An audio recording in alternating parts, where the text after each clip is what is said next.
لقد كان لكم في رسول الله أسوة حسنة لمن كان يرجو الله واليوم الآخر وذكر الله كثيرا.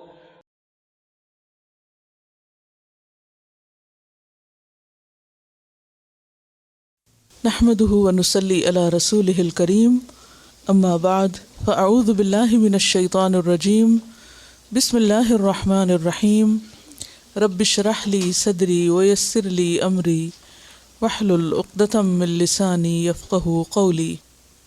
غصہ، اینگر. جعفر بن محمد کہتے ہیں کہ الغضب مفتاح کل شر، غضب یا غصہ ہر شر کی کنجی ہے، یعنی غصے سے بہت سی برائیاں جنم لیتی ہیں. عبداللہ بن مبارک سے پوچھا گیا کہ آپ حسن اخلاق کو ہمارے لیے ایک کلمے میں بیان کر دیں کہ حسن اخلاق کس چیز کا نام ہے، اچھا اخلاق کس کو کہتے ہیں؟ فرمایا ترک الغضب، غصہ چھوڑنا، غصہ چھوڑ دینا، یہی حسن اخلاق ہے. حسن بصری کہتے ہیں کہ جس شخص میں 4 صفات پائی جائیں اللہ نے اسے شیطان سے بھی بچا لیا اور جہنم کی آگ بھی اس پر حرام فرما دی. اور وہ 4 چیزیں کیا ہیں؟ کہ آدمی اپنے نفس پہ قابو رکھے، رغبت، خوف، شہوت اور غضب کے وقت. رغبت، خوف، شہوت اور غضب کے وقت. رغبت کا کیا معنی ہوتا ہے؟ کسی چیز کی طرف میلان ہونا. خوف، ڈر.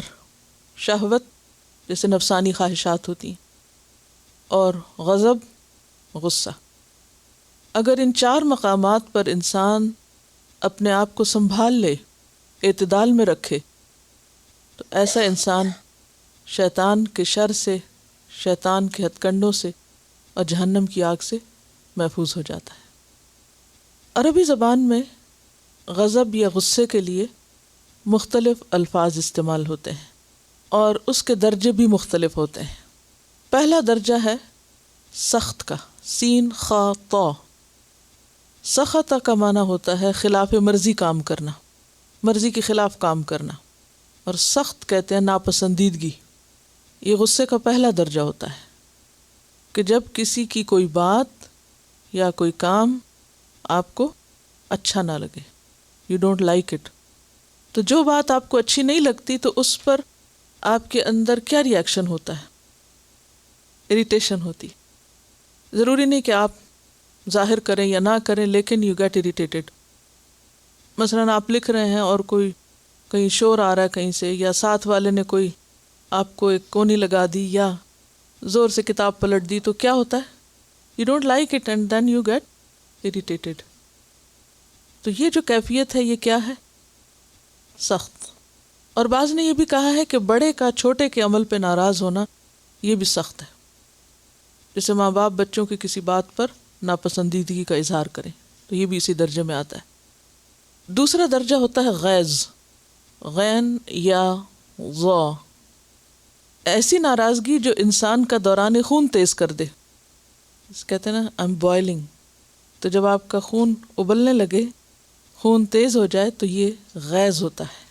یہ دوسرا درجہ ہے، اریٹیشن سے آگے. اس کا تعلق اپنی ذات سے بھی ہوتا ہے، یعنی بعض اوقات انسان اپنی ہی کسی عادت پر، اپنی ہی کسی بات پر غضبناک ہوتا ہے. اور اس میں ضروری نہیں ہوتا کہ انسان پھر کوئی آگے کارروائی کرے یا نہ کرے. یعنی جیسے پہلے درجے میں بھی ضروری نہیں کہ کوئی ری ایکشن ہو، دوسرے میں بھی یعنی غیظ میں بھی ضروری نہیں کہ کوئی ری ایکشن ہو. اس میں کیا ہوتا ہے کہ انسان اگنور بھی کر سکتا ہے، کنٹرول بھی کر لیتا ہے. لیکن اس کے بعد اگلا درجہ ہے غضب کا، جس میں انسان ری ایکشن ظاہر کرتا ہے. اور یہ غصے کے لیے عام لفظ بھی ہے، کیونکہ بہت کم ایسا ہوتا ہے کہ کسی کو غصہ آئے اور پھر وہ ری ایکشن ظاہر نہ کرے. تو انتقام پہ اتر آنے کے لیے لفظ غضب آتا ہے، یعنی غضبناک ہو کر انتقام پہ اترنا. اس کے بعد حرد کا لفظ بھی آتا ہے، ہا را دال، ہا را اور دال، حرد، ناراض ہونا. منع کرنا، غصے کی وجہ سے انتقامی کارروائی کی کیفیت، لیکن یہ غصے کے بعد کی کیفیت کا نام ہے ایک طرح سے، یعنی غصے کے بعد جو کچھ انسان کرتا ہے اس کے لیے حرد کا لفظ آتا ہے۔ حرد غصہ نہیں ہوتا، یعنی غصے کا جو آؤٹ کم ہے یا اس کے بعد یعنی آفٹر اینگر جو کچھ انسان ریاکشن ظاہر کرتا ہے اس پر۔ قرآن مجید میں یہ لفظ آیا ہے وَغَدَوْا عَلَى حَرْدٍ قَادِرِينَ۔ تو غصہ کیا ہے؟ دراصل انسان کے اندر ایک ایسا ایموشن نیگیٹولی جس کا اظہار یا منفی اظہار انسان کے لیے مشکلات کا باعث بنتا ہے۔ یعنی پہلی بات تو یہ ہے کہ غصہ ہر ایک کرتا ہے، ہر ایک کے اندر ہے، دس از ویری نیچرل۔ کوئی شخص ایسا نہیں کہ وہ غضبناک نہ ہو یا غصہ نہ کرے، اور اللہ سبحانہ وتعالیٰ نے ہر بندے کے اندر اس کے دفاع کے لیے اپنی عزت، آبرو، اپنے دین، ایمان، اپنے خاندان، اپنے مال، اس کے دفاع کے لیے ایک ایسی چیز رکھ دی ہے کہ جب بھی ان میں سے کسی ایک چیز کو کوئی نقصان ہونے لگتا ہے تو انسان فوری طور پر غصے میں آتا ہے۔ تو ان چیزوں کے دفاع کے لیے انسان کے اندر، یعنی خواہ وہ اپنی ذاتی عزت ہو یا مال ہو یا اولاد ہو یا پھر دین ایمان ہو یا دین سے متعلق کوئی بھی چیز ہو، جیسے قرآن مجید ہے یا نبی صلی اللہ علیہ وسلم کی ذات ہے یا کوئی بھی چیز جو ہمیں پیاری ہو، یعنی جن چیزوں کو ہم قیمتی سمجھتے ہیں ان کا نقصان ہم برداشت نہیں کر سکتے، تو اس نقصان سے بچنے یا بچانے کے لیے انسان کا جو ریاکشن ہوتا ہے اس میں غصہ کام آتا ہے۔ بعض اوقات آپ بچوں کے ساتھ کہیں جا رہے ہوتے ہیں تو وہ کوئی ایسی حرکت کرتے ہیں راستے میں کہ جو ان کے لیے نقصان دہ ہو سکتی، تو آپ کیا کرتے ہیں؟ غصے سے ان کا بازو پکڑ لیتے ہیں، ایک دو سنا بھی دیتے ہیں۔ تو یہ بھی دراصل کیا ہے؟ دفاع، پروٹیکشن۔ اسی طرح اگر آپ کو کوئی برا بھلا کہتا ہے تو جواباً آپ اپنے آپ کو بچانے کے لیے کیا کرتے ہیں؟ کوئی جوابی کارروائی کرتے ہیں، بات کرتے ہیں۔ پھر اسی طرح کوئی کسی آپ کی مادی چیز کو کوئی نقصان پہنچانے لگتا ہے، مثلا کوئی کچھ چرانے لگے یا اٹھانے لگے، تو بھی آپ کے اندر کیا احساسات پیدا ہوتے ہیں؟ غصے کے۔ تو ان مختلف مقامات پر جو آپ کا ریاکشن ہوتا ہے وہ غصہ کہلاتا ہے۔ یعنی غصہ فائدہ مند بھی ہے، غصہ صرف ایک نیگیٹو چیز نہیں ہے، اللہ نے کسی مقصد کے لیے غصہ ہمارے اندر رکھا ہے، اور غصہ قوت کا سبب بھی بنتا ہے۔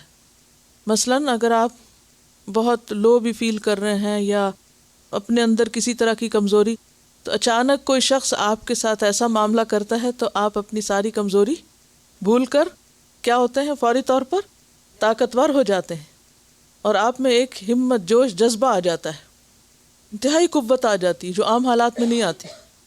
تو کچھ کاموں کو کرنے کے لیے انسان کو قوت بھی چاہیے ہوتی ہے، اور سیلف ڈیفenس یا اپنی پیاری چیزوں کے ڈیفenس میں انسان بھرپور قوت لگاتا ہے۔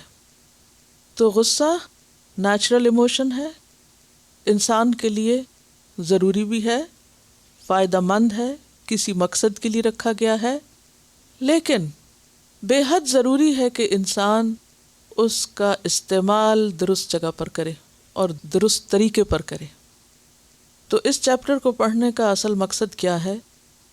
کہ ہم یہ سیکھ سکیں کہ اللہ کی اس نعمت کو ہمیں کس طرح استعمال کرنا ہے، اور یہ ایک ایسا مقصد ہے جو حاصل ہو سکتا ہے۔ ایسا نہیں کہ ہم اتنے کمزور ہوں کہ یہ مقصد پورا نہ کر سکیں۔ کیا مقصد؟ کہ غصے جیسے ایموشن یا غصے جیسی طاقت یا قوت یا غصے کے درست استعمال کے ذریعے ہم فائدہ اٹھائیں۔ یعنی ہم یہ سیکھیں کہ کب ناراض ہونا ہے، کہاں ناراض ہونا ہے، کتنا ہونا ہے، کیسے ہونا ہے، یہ ہے مقصد۔ اور زائد از ضرورت غصے کو کس طرح اپنے اندر سے رخصت کر دیں۔ تو غصہ مثبت طریقے سے بھی استعمال ہو سکتا ہے اور غصہ منفی طریقے سے بھی، کیونکہ منفی طریقے سے استعمال کریں گے تو منفی نتائج آئیں گے، اور اگر مثبت طریقے سے مثبت طور پر استعمال کریں گے تو مثبت نتائج آئیں گے۔ قال اللہ تعالی وَإِذَا مَا غَضِبُوا هُمْ يَغْفِرُونَ، سورۃ الشورى آیت نمبر 37۔ اللہ تعالیٰ کا ارشاد ہے، اور اگر غصہ آ جائے تو درگزر کر جاتے ہیں، معاف کر دیتے ہیں، آلٹرنیٹ بیہیویئر اختیار کرتے ہیں، اس کا رخ موڑ دیتے ہیں۔ یہ بھی غصے کا استعمال ہے۔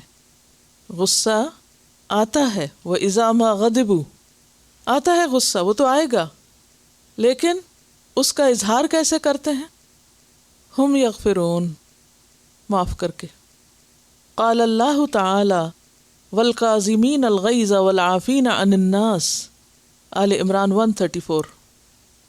اللہ تعالیٰ کا ارشاد ہے، جو غصے کو پی جاتے ہیں اور دوسروں کے قصور معاف کر دیتے ہیں۔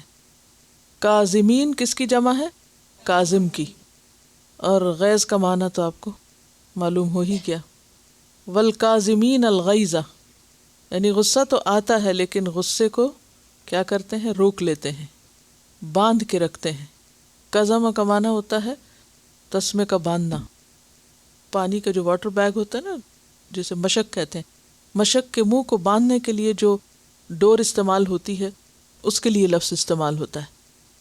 تو اس کو آپ سمجھ سکتے ہیں کسی بھی گرم پانی کی بوتل کا منہ بند کرنے سے، کہ اگر اس کو کھلا چھوڑ دیا جائے تو کیا ہوگا؟ اس کے چھینٹے باہر اڑ کے یا سپل آؤٹ ہو کر وہ نقصان دے گی، لیکن اگر اس کو کنٹرول کر لیا جائے تو وہ گرم تو ہوگی اندر سے لیکن نقصان دہ نہیں ہوگی۔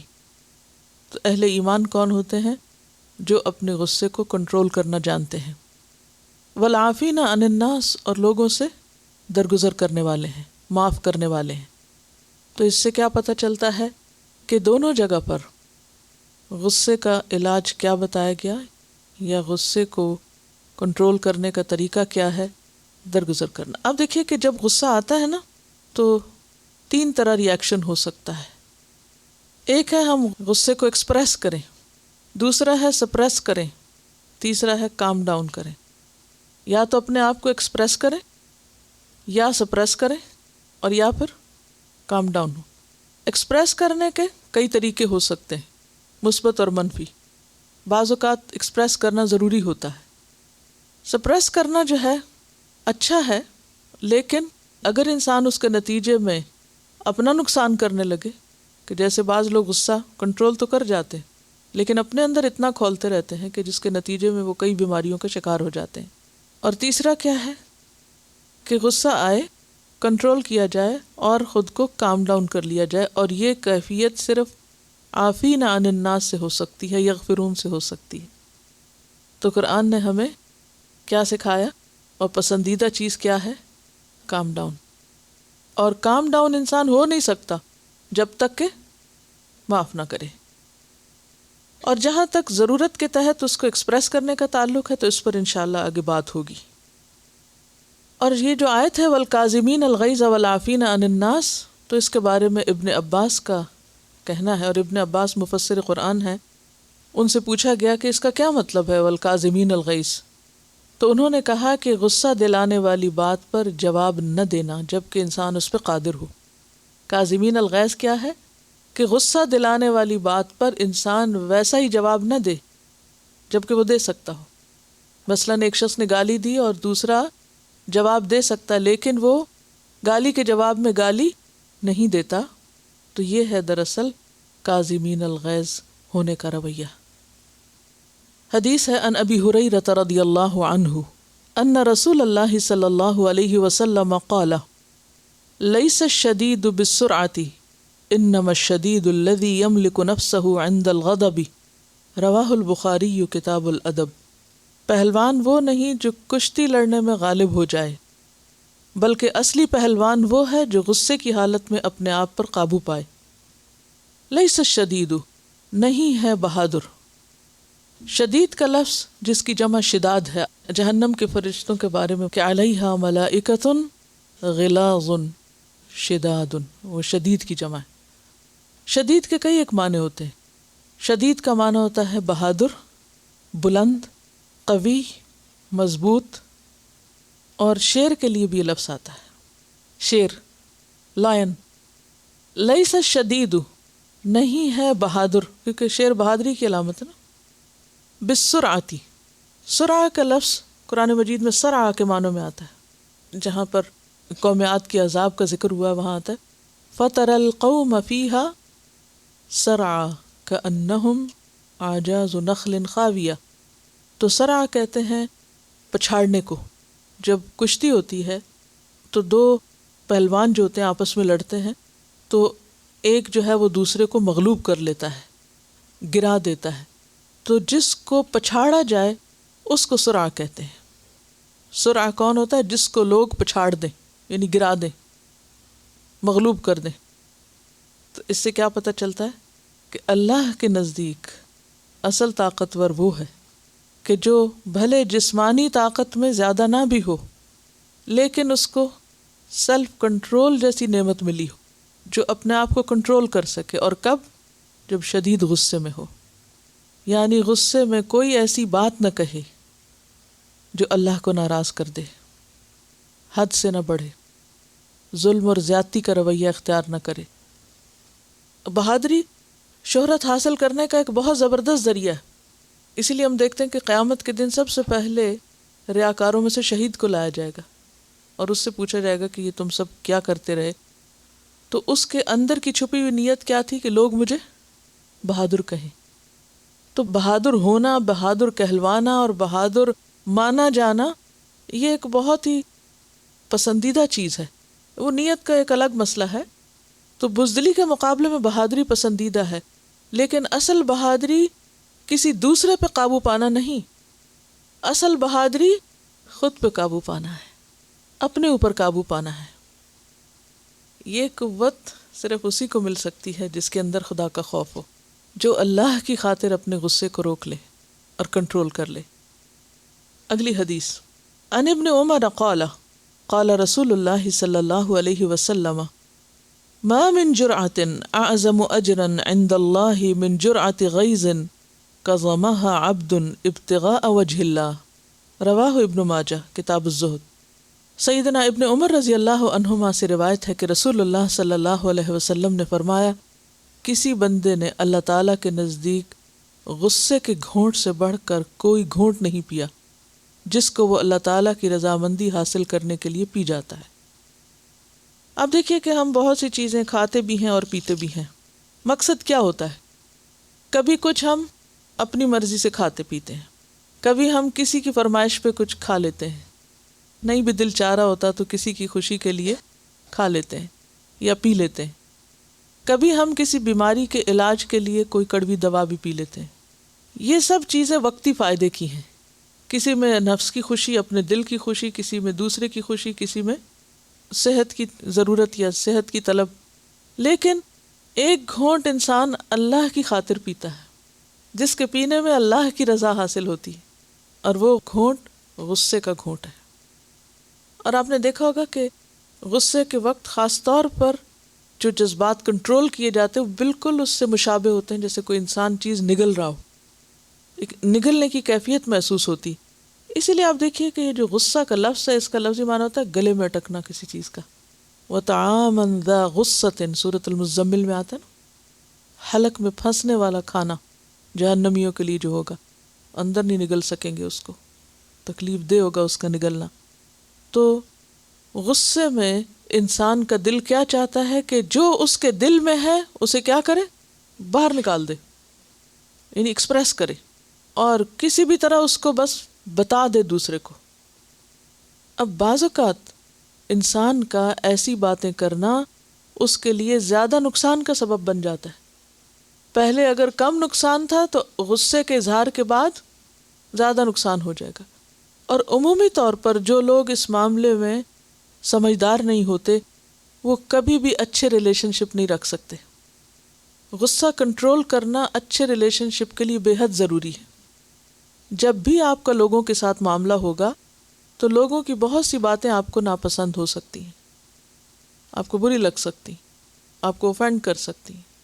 ایسے موقع پر بعض لوگ اپنا رائٹ سمجھتے ہیں، حق سمجھتے ہیں کہ اگر دوسرے نے ایسا کیا تو میرے پاس بھی حق ہے کہ میں بھی اپنا معافی ضمیر بیان کروں، جو میرے دل میں ہے پھر میں بھی. اور عام طور پر آپ نے دیکھا ہوگا جوابی اظہار عموماً حد کے اندر نہیں ہوتا، انصاف پر مبنی نہیں ہوتا، کیونکہ غصہ اس وقت تک ٹھنڈا نہیں ہوتا جب تک انسان پھر زیادتی کرنے والوں میں شامل نہ ہو جائے۔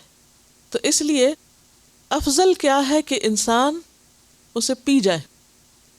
والکاظمین الغیظ، جب جواب دے سکتا ہو کسی کی بات کا تو وہاں خاموشی اختیار کر لے اور جواب نہ دے۔ تو ایسا رویہ اللہ کے نزدیک انتہائی پسندیدہ رویہ ہے۔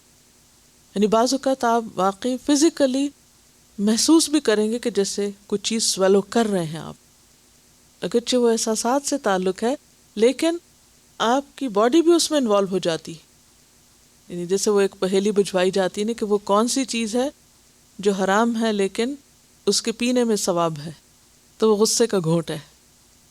اگلی حدیث، عن سہل بن معاذ عن ابیہ ان رسول اللہ صلی اللہ علیہ وسلم قال من کظم غیظا وهو قادر على ان ينفذه دعاه الله يوم القيامة على رؤوس الخلائق حتى يخيره من أي الحور العين شاء، رواہ ابی داود کتاب الادب۔ عن سہل بن معاذ، سہل بن معاذ رضی اللہ عنہ سے روایت ہے، ان ابیہ، وہ اپنے والد سے روایت کرتے ہیں، ان رسول اللہ، بے شک رسول اللہ صلی اللہ علیہ وسلم نے، قالا، فرمایا، من کظم، جس نے نگل لیا، غیظاً، غصے کو، وہو قادر، حالانکہ وہ قادر ہے، علی، اس بات پر، ان ینفذہ، کہ وہ اس کو نافذ کر لے، یعنی اسے نکال لے، دعاہ اللہ، بلائے گا اس کو اللہ، دعوت دے گا اس کو اللہ، انوائٹ کرے گا اس کو اللہ، یوم القیامت، قیامت کے دن، کہاں، علی رؤوس الخلائق، مخلوق کے سروں پر، یعنی مخلوق کے سامنے، ساری مخلوق کے سامنے اس کو بلائے گا۔ جیسے عام طور پر کوئی گیم ہوتی ہے نا، وہ جو وکٹری سٹینڈ پر لوگوں کو کھڑا کرنا ہوتا ہے تو اناؤنسمنٹس ہوتی ہیں، تو ایسے لوگ پوری مخلوق جو اس وقت اکٹھی ہوتی ہے اس کے سامنے آ کے بہت سینہ تان کر کھڑے ہوتے ہیں کہ ہم کامیاب ہیں۔ تو قیامت کے دن بھی اتنی مخلوق میں سے اللہ سبحانہ و تعالیٰ ان لوگوں کو پکارے گا اور ان کو بلا کے سب کے سامنے لائے گا کہ یہ ہیں غصہ پینے والے، اور پھر اسے کیا کہے گا، حتیٰ یخیرہ، یہاں تک کہ اس کو اختیار دے گا پسند کرنے کا۔ یخیر کا معنی خیر یخیر تخییر، تو تخییر ہوتا ہے کسی کو پسند کرنے کے لیے اختیار دینا۔ کیا معنی ہے تخییر کا؟ کسی کو پسند کرنے کے لیے اختیار دینا، چوائس دینا کہ آپ جو چاہیں پسند کر لیں۔ من ای الحور العین، کوئی بھی حور عین، شاء، جو وہ چاہے، کیونکہ ایک مرد کے لیے سب سے زیادہ جس چیز میں اٹریکشن ہے وہ کیا ہے؟ عورت۔ قرآن مجید میں آتا ہے زین للناس حب الشہوات، تو نمبر 1 کس کا ذکر آتا ہے؟ من النساء والبنین والقناطیر المقنطرۃ من الذہب والفضۃ، تو بس اسٹیپ بائی اسٹیپ باقی چیزیں بھی آتی ہیں۔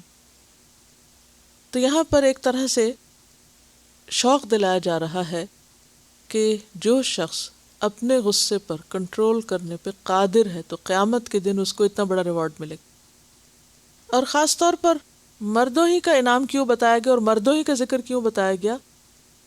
کیونکہ عورت کی نسبت مرد کو اختیار زیادہ ہوتا ہے غصہ ظاہر کرنے کا بھی، بلکہ عام طور پہ کیا سمجھا جاتا ہے، یعنی وہ مرد ہی نہیں جس میں غصہ نہ ہو یا وہ غصے کا اظہار نہ کرے۔ اکثر مرد جب بہت زیادہ غصے کا اظہار کرتے ہیں یا بہت گھروں میں فساد کی کیفیت پیدا ہو جاتی ہے تو بڑے کیا سمجھاتے ہیں، مثلا نئی نئی شادی ہوتی ہے لڑکیوں کی، وہ پہلے باپ بھائی دیکھے ہوتے ہیں جو سب لاڈ کر رہے ہوتے ہیں، اس کے بعد جب شوہر سے واسطہ پڑتا ہے تو اب ظاہر ہے کہ وہ بھی ابھی لاوبالا نوجوان ہے، تو عموماً کیا ہوتا ہے چھوٹی چھوٹی بات پر غصہ کر جاتا ہے، تو پھر مائیں کیا کہتی، صبر کرو، لڑکے ایسے ہی ہوتے ہیں، لڑکے ایسے ہی ہوتے ہیں، ایک حقیقت ہے یہ۔ تو اس میں پھر کیا ہوتا ہے کہ عموماً عورتوں کو کیا کہتے ہیں، اچھا تھوڑا اور صبر کرو، ٹھیک ہو جائے گا، سب ٹھیک ہو جائے گا۔ تو اس کا یہ مطلب نہیں کہ عورت کو غصہ نہیں آتا، لیکن عورت کو آتا ہے، مگر بعض اوقات وہ اظہار پہ قادر نہیں ہوتی، بعض اوقات وہ اس طرح بیان نہیں کر سکتی یا ایکسپریس نہیں کر سکتی. عام طور پر عورت کا غصہ رونے دھونے میں یا بعض اوقات چیخنے چلانے میں تھوڑا سا نکلتا ہے، لیکن یا بچوں تو بڑے کا چھوٹے پہ کم درجے کا غصہ ہوتا ہے بنسبت غضب کے. تو ایسی صورت میں یہاں پر یعنی کہ یہ سوال آپ کے ذہن میں بھی آیا ہوگا کہ مرد ہی کا ثواب یہاں کیوں بتایا گیا، کیونکہ ہم بھی تو بہت غصہ پیتے ہیں. تو یہ ہے کہ اللہ تعالیٰ عدل و انصاف کرنے والے ہیں، اور ایسا نہیں کہ عورتوں کا درجہ کم ہے یا عورتوں کو کوئی ریوارڈ نہیں ملے گا. انما یوفی الصابرون اجرہم بغیر حساب. اللہ سے بڑھ کر عدل کرنے والا کوئی نہیں، لیکن ایک سچویشن بتا دی جاتی ہے نا، یا عام طور پر جیسے کوئی بہت ساری چیزوں میں سے ایک چیز کو چن کر اس کی مثال دے دی جاتی، تو اس ریفرنس میں یہ بات ہوئی. عورت میں صبر بھی نسبتاً زیادہ ہوتا ہے. عورت بعض اوقات مجبور بھی ہوتی ہے، تو مرد جو ہے اس کو مجبوری کوئی نہیں ہوتی. وہ اگر کنٹرول کرتا ہے تو اپنی چوائس سے کرتا ہے، ورنہ کوئی اور اس کو روکنے والا عموماً نہیں ہوتا. بائی نیچر بھی مرد اور عورت کا چونکہ رول فرق ہے، چونکہ مردوں کے لیے چیلنجز باہر کے بہت زیادہ ہیں، تو ان سے جو رول ایکسپیکٹڈ ہے وہ مختلف ہے عورتوں کی نسبت. اگلی حدیث عن ابن عباس عن النبی صلی اللہ علیہ وسلم انہ قال علموا ویسروا ولا تعسروا وَإِذَا غَضِبَ أَحَدُكُمْ فَلْيَسْكُتْ. سیدنا ابن عباس رضی اللہ عنہما سے روایت ہے کہ نبی کریم صلی اللہ علیہ وسلم نے فرمایا، سکھاؤ اور آسانی کرو اور مشکل مت کرو، اور جب تم میں سے کسی کو غصہ آ جائے تو اسے چاہیے کہ خاموش رہے. ایک اور روایت بھی اس سے ملتی جلتی ہے ابو موسیٰ اشعری کی، وہ بھی متفق علیہ روایت ہے جو بخاری اور مسلم میں آتی ہے کہ کان رسول اللہ صلی اللہ علیہ وسلم اذا بعث احدا من اصحابہ فی بعض امرہ، کہ نبی صلی اللہ علیہ وسلم جب اپنے ساتھیوں کو کسی کام کے لیے بھیجا کرتے تھے، قالا تو کیا فرماتے، بشروا خوشخبری دیا کرو، ولا تنفروا اور نفرت نہ دلاؤ، لوگوں کو بھگاؤ مت، ویسروا اور آسانی پیدا کرو، ولا تعسروا اور مشکل پیدا نہ کرو. تو یہاں تعلیم دینے کا طریقہ بتایا گیا ہے کہ جو بھی چیز سکھائی جائے وہ مشکل سے مشکل بھی ہو تو اس کو کس طرح بتایا جائے، آسان کر کے. بعض معلمین کی عادت ہوتی ہے کہ آسان چیزوں کو بھی مشکل کر دیتے ہیں. کیوں؟ کیونکہ ان کا اپنا لیول بڑا ہوتا ہے، زیادہ ہوتا ہے، تو پھر وہ اپنے لیول کے مطابق بات کرتے ہیں اور اس بات کا خیال نہیں رکھتے کہ جو سیکھنے والے ہیں ان کا لیول کیا ہے.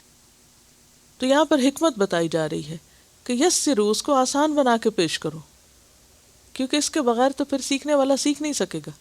ولا تعسروا اور مشکل نہ کرو، یعنی ایسی زبان نہیں بولنی چاہیے استاد کو کہ جو آدھی باتیں کسی کو سمجھ ہی نہ آئے.